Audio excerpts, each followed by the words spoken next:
वाले हैं कि स्ट्रक्चर क्या होता है, यूनियन क्या होता है और रीनम्स क्या होता है। और ये तीनों कॉन्सेप्ट जो हैं बहुत ज़्यादा इंपॉर्टेंट है, तो जल्दी से इसको स्टार्ट करते हैं। लेकिन उससे भी पहले अगर आप लोगों ने सी प्लस प्लस की प्लेलिस्ट अभी तक एक्सेस नहीं करी है तो मैं आप लोगों से यही कहूँगा कि आप लोग यहाँ क्लिक करके इसे बुकमार्क करें और यहाँ क्लिक करके इसको सेव कर लें ताकि ये प्लेलिस्ट आपके यहाँ पर आए और आप लोग इसको देख पाएँ without wasting much of time. मैं अब जल्दी से एक फ़ाइल बनाऊंगा और उसका नाम मैं रख दूंगा tut14.cpp।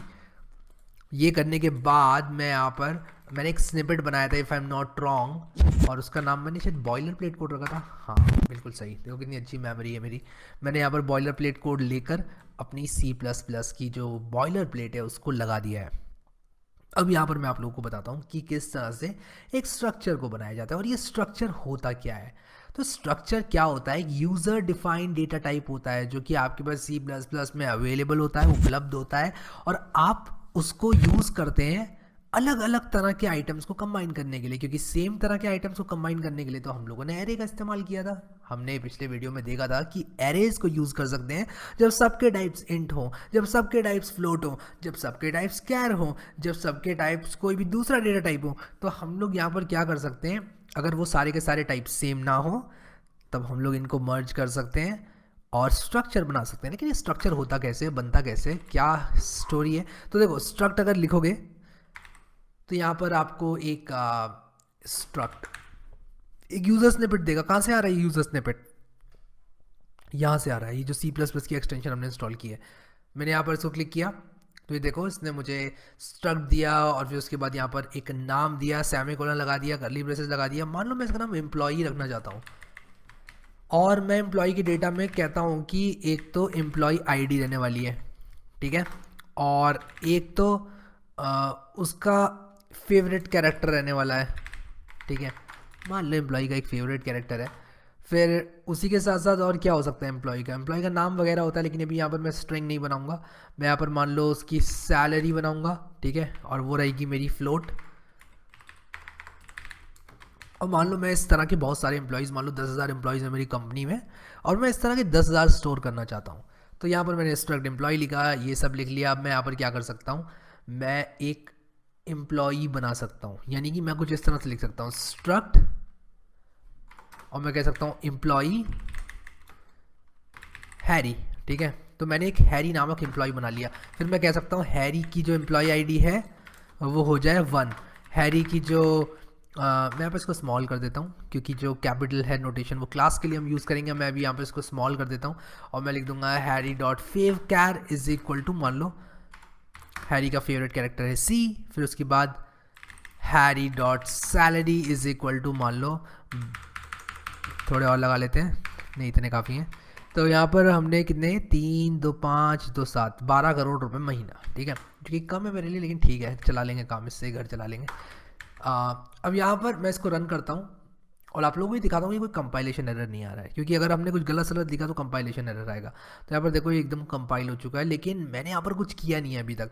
तो मैं सी आउट की मदद से क्या करूँगा, हैरी डॉट सैलरी प्रिंट करके दिखाता हूँ आप लोगों को सिर्फ, और मैं इस प्रोग्राम को भी रन करूँगा तो आप लोग देखो यहाँ पर मेरी सैलरी प्रिंट हो गई है। उसी के साथ साथ सैलरी ना प्रिंट करके मैं एक काम करता हूँ, मैं एंडल कर लेता हूँ और एंडल इसको यहाँ पर मैं ऐसे करूँगा। और एक काम और करता हूँ, यहाँ पर अपना ये जो विजुअल स्टूडियो कोड है इसकी मल्टी कर्सर फंक्शनैलिटी को इस्तेमाल करता हूँ। यहाँ पर लिख लेता हूँ the value of Harry's value, the value is लिख देता हूँ सिर्फ, ठीक है।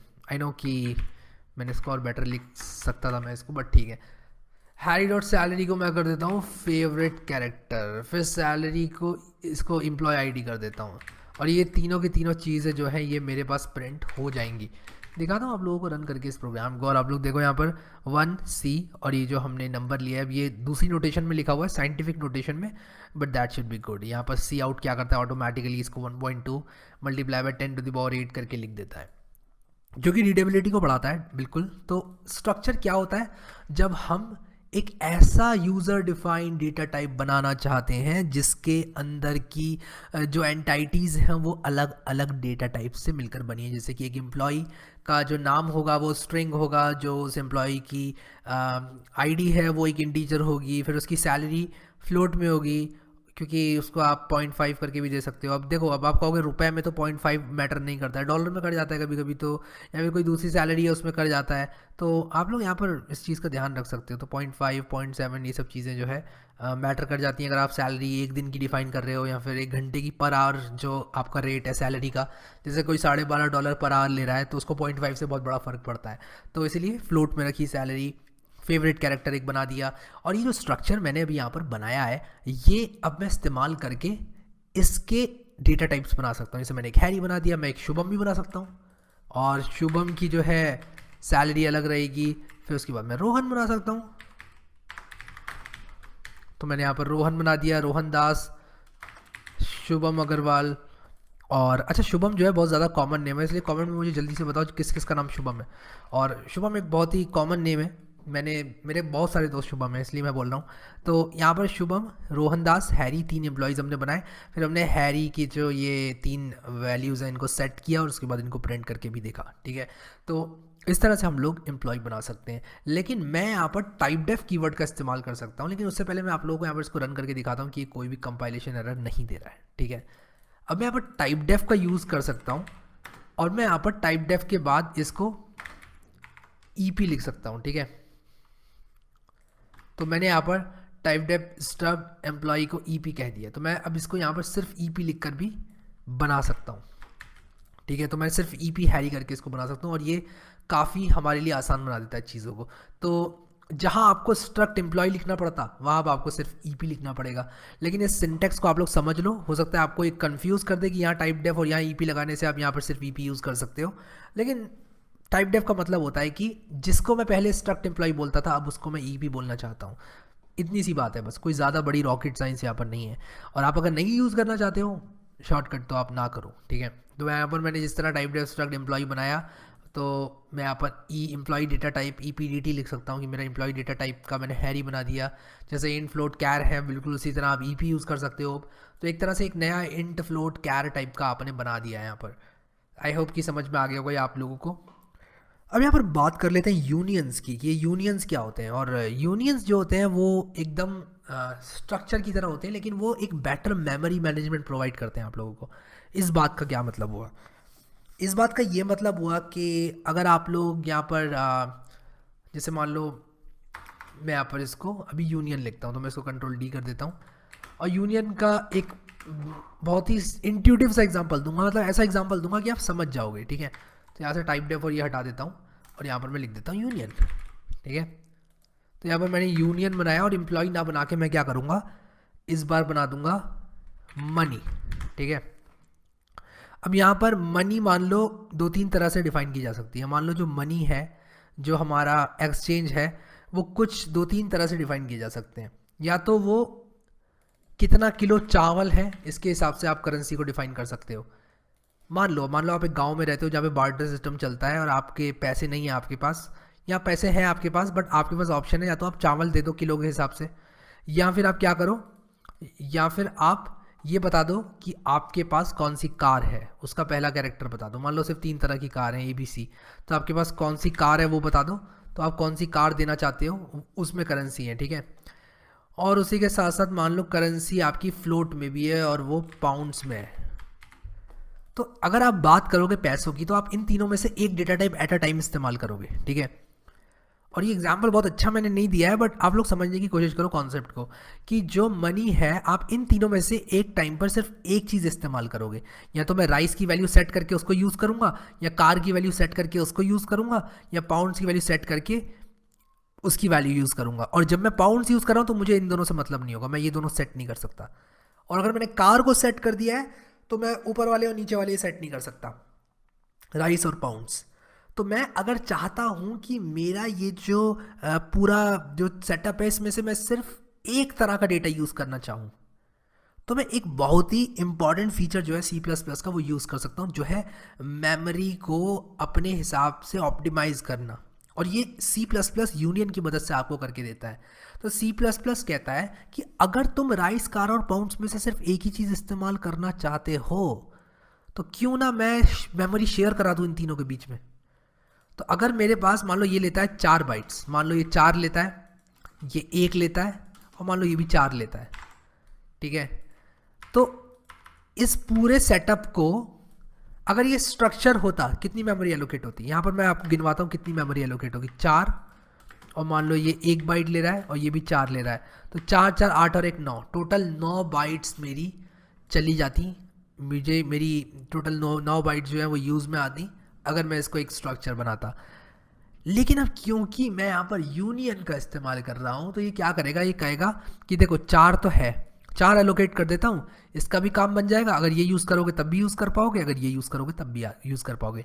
तो इन तीनों का जो मैक्सिमम है यानी कि जो 4 है यहाँ पर उतनी मेमोरी एलोकेट हो जाएगी। और आप इन तीनों में से क्योंकि एनीवेज कोई एक ही इस्तेमाल करना चाहते हो, तो क्योंकि आप सिर्फ एक इस्तेमाल करना चाहते हो तो आपको इन तीनों में से जो मैक्सिमम अमाउंट है उतनी मेमोरी चाहिए।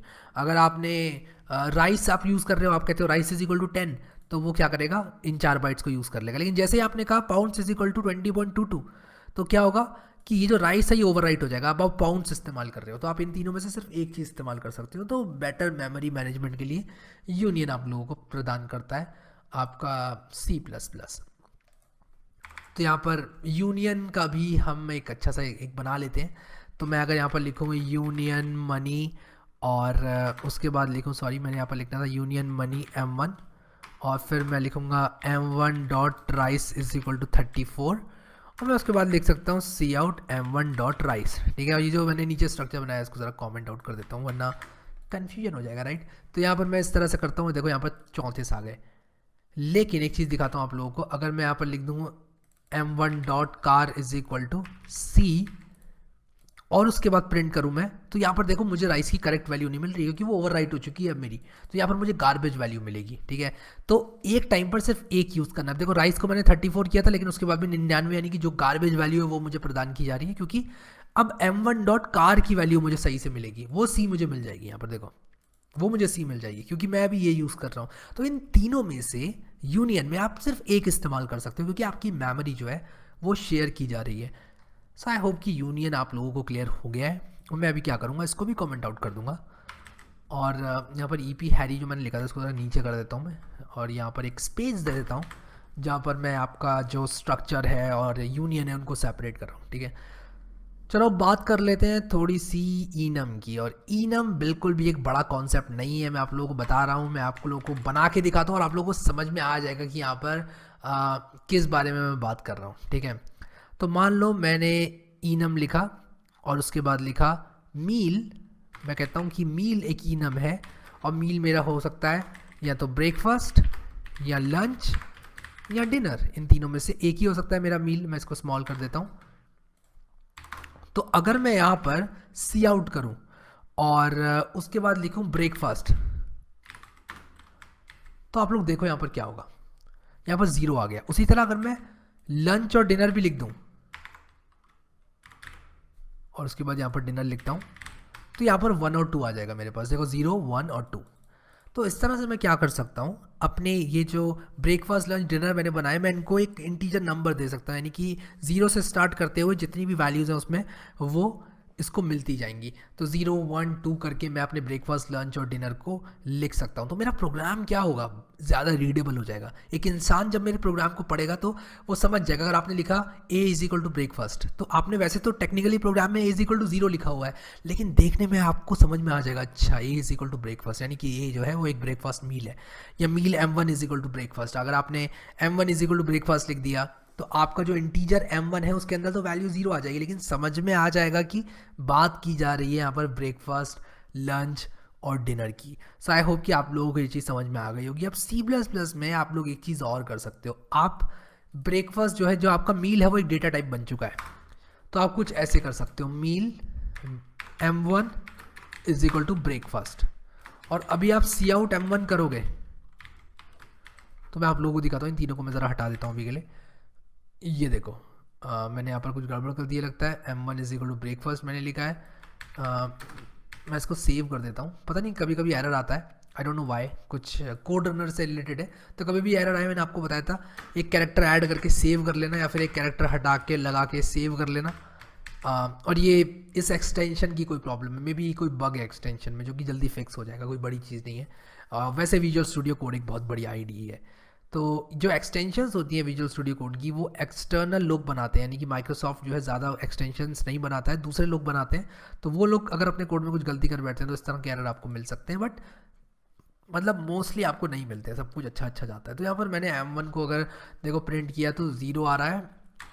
अगर मैं इसको लंच कर दूँ तो यहाँ पर मुझे 1 मिलेगा, जैसे कि आप लोग देख सकते हैं। तो C++ में अगर आपने enum मील करके ऐसे लिख दिया तो वो आपका एक डेटा टाइप बन जाता है और आप उसमें 0 1 2 वैल्यू को स्टोर कर सकते हैं, यानी कि आप लंच ब्रेकफास्ट डिनर ऐसे करके स्टोर कर सकते हैं। और जब भी आप उसको कंपेयर करोगे, जैसे मान लो मैंने लंच को ये लिखा, मैं यहाँ पर लिख दूँ इक्वल्स टू 1, तो क्या M1 1 के बराबर है, मुझे ब्रैकेट देना पड़ेगा यहाँ पर। अगर मैं इसको प्रिंट करूँ तो जो मेरा M1 है वो 1 के बराबर है, तो हाँ M1 इज इक्वल टू 1।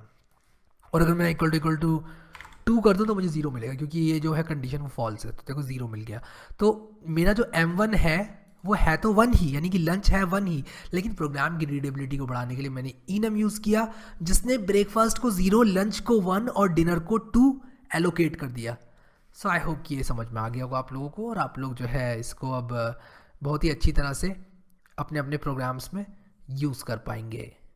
सो वैसे यहाँ पर आप लोगों को बताना चाहूँगा कि ये जो कोड है ये मैं आप लोगों को डिस्क्रिप्शन में दे दूँगा, आप लोगों को डिस्क्रिप्शन से मिल जाएगा, डिस्क्रिप्शन में लिंक है, वहाँ क्लिक करके आप लोग कोड कॉपी कर सकते हैं। और उसी के साथ साथ अगर आप लोगों ने इस वीडियो को अभी तक लाइक नहीं किया तो काइंडली मेरे लिए इस वीडियो को लाइक कर दीजिए, ताकि मैं इस तरह की वीडियोज़ आप लोगों के लिए लाता रहूँ। उसी के साथ साथ अगर आप लोगों ने ये प्लेलिस्ट एक्सेस नहीं करी है तो काइंडली इस प्लेलिस्ट को जल्दी से जल्दी एक्सेस करें, क्लिक करें या बुकमार्क करें या क्लिक करके सेव करें।